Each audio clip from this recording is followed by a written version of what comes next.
عزیز طلباء و اساتذہ کرام، السلام علیکم ورحمۃ وبرکاتہ۔ سٹیم انٹرنیشنل پبلشرز میں خوش آمدید۔ آج ہم کڈز اسلامیات برائے جماعت پنجم باب چہارم اخلاق و آداب، جس کا عنوان رواداری ہے۔ ڈیئر اسٹوڈنٹس، آج ہم اس سبق کو تفصیلاً پڑھیں گے۔ اس سبق میں ہم پڑھیں گے کہ رواداری سے کیا مراد ہے، رواداری کا کیا معنی ہے، اور رواداری کی کیا حدود ہیں، اور اس کے ساتھ رواداری کے کیا فوائد و ثمرات ہیں۔ اس سبق میں ہم تفصیلاً ان سب کو پڑھیں گے۔ سبق تفصیلاً پڑھنے کے لیے آپ سب اپنی اپنی کتابیں کھولیے۔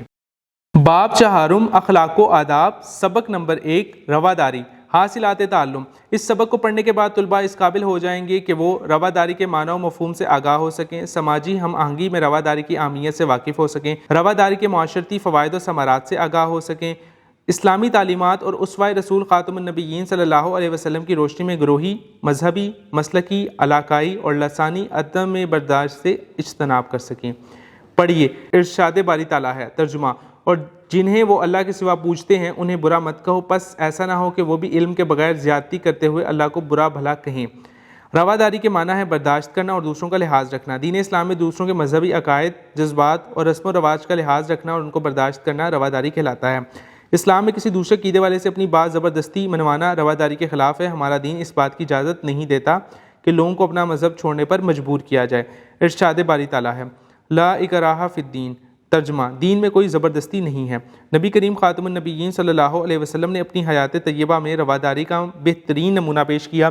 ایک دفعہ نجران کے عیسائیوں کا ایک وفد آپ خاتم النبیین صلی اللہ علیہ وسلم سے ملنے مدینہ منورہ آیا تو آپ خاتم النبیین صلی اللہ علیہ وسلم نے ان کو مسجد نبوی صلی اللہ علیہ وسلم میں ٹھہرایا اور اس وفد کا ہر طرح سے خیال رکھا۔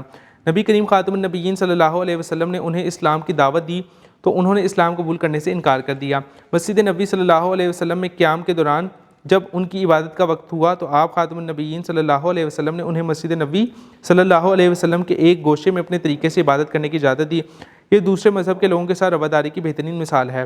خلفائے راشدین رضی اللہ تعالیٰ عنہ کے دور میں سپہ سالاروں کو تاکید کی جاتی تھی کہ دوسرے مذہب کے پیشوا اور عبادت گزاروں پر کسی طرح کی سختی نہ کریں اور ان کی عبادت گاہوں کا احترام کریں۔ حضرت خالد بن ولید رضی اللہ تعالیٰ عنہ نے ملک شام کو فتح کرنے کے بعد اعلان فرمایا، عیسائیوں کی عبادت گاہوں کو نہ چھیڑا جائے، وہ بھی اس ملک میں رہیں گے اور انہیں مکمل مذہبی آزادی حاصل ہوگی۔ مزید جانیں، بیت المقدس خلیفہ راشد حضرت عمر فاروق رضی اللہ تعالیٰ عنہ کے دور حکومت میں فتح ہوا۔ اسلامی ریاست میں دوسرے مذہب کے لوگوں کو مکمل آزادی حاصل ہے، وہ اپنی عبادات کو اپنے طریقے کے مطابق ادا کر سکتے ہیں۔ ان کی عبادت گاہوں، مندروں اور گرجا گھروں کی حفاظت کی جاتی ہے۔ غیر مسلموں کو ان کے اپنے قوانین پر عمل کرنے کی مکمل آزادی دی جاتی ہے۔ ان کی عزت نفس اور جان و مال کی حفاظت کی جاتی ہے۔ بر صغیر پاک و ہند پر مسلمانوں نے تقریباً 1000 سال بڑی شان و شوکت سے حکومت کی، لیکن کسی بھی ہندو کو زبردستی مسلمان نہیں کیا، بلکہ مسلمانوں نے رواداری کا مظاہرہ کرتے ہوئے ہندوؤں کو بڑے بڑے عہدے بھی دیے۔ رواداری کی حدود۔ رواداری کا ہرگز مطلب یہ نہیں کہ کسی دوسرے مذہب کے لوگوں کو خوش کرنے کے لیے ہم دین اسلام کی تعلیمات پر عمل کرنا چھوڑ دیں یا دین میں کسی قسم کی تبدیلی لے آئیں۔ کسی بھی غیر مسلم کو یہ حق نہیں دیا جا سکتا کہ مسلمانوں کے دین میں کسی طرح کی مداخلت کرے یا ان کے خلاف سازش کرے۔ اس کے علاوہ انہیں کوئی بھی ایسی حرکت یا بات کرنے کی اجازت نہیں دی جانی چاہیے جو پیغمبر اسلام حضرت محمد رسول اللہ خاتم النبیین صلی اللہ علیہ وسلم کی شان اور مقام و مرتبہ کے منافی ہو۔ اسی طرح مسلمانوں کا بھی یہ فرض ہے کہ وہ سب انسانوں کے ساتھ رواداری سے پیش آئیں، رنگ، نسل، مذہب، مسلک، ذات، برادری، علاقے اور زبان کے فرق سے بالا تر ہو کے دوسروں کے ساتھ نیکی اور اچھا سلوک کریں، دوسرے مذاہب کے ماننے والوں کے ساتھ بحیثیت انسان اچھا سلوک کریں۔ معاشروں اور قوموں کی ترقی ہمیشہ ایک دوسرے کی رائے کا احترام کرنے اور اہمیت دینے کی وجہ سے ہوتی ہے۔ اسلام کے بتائے گئے رواداری کے اصول اپنانے سے ہی قومی سطح پر امن و سلامتی، ترقی اور خوشحالی ہوگی۔ رواداری کے معاشرتی فوائد و اثرات۔ رواداری اختیار کرنے سے معاشرے میں برداشت اور تحمل کی فضا قائم ہوتی ہے۔ رواداری اپنانے سے سب ایک دوسرے کو عزت و احترام کی نظر سے دیکھتے ہیں۔ تنگ نظری، دشمنی اور عداوت کا خاتمہ ہوتا ہے۔ رواداری اختیار کرنے سے بین الاقوامی برادری میں بلند مقام پیدا ہوتا ہے۔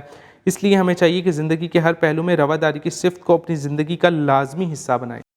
عزیز طلباء و طالبات، اس سبق کو ہم نے تفصیلاً پڑھا۔ اس سبق میں ہم نے پڑھا کہ رواداری سے کیا مراد ہے، رواداری کی کیا حدود ہیں اور رواداری کے کیا اثرات مرتب ہوتے ہیں۔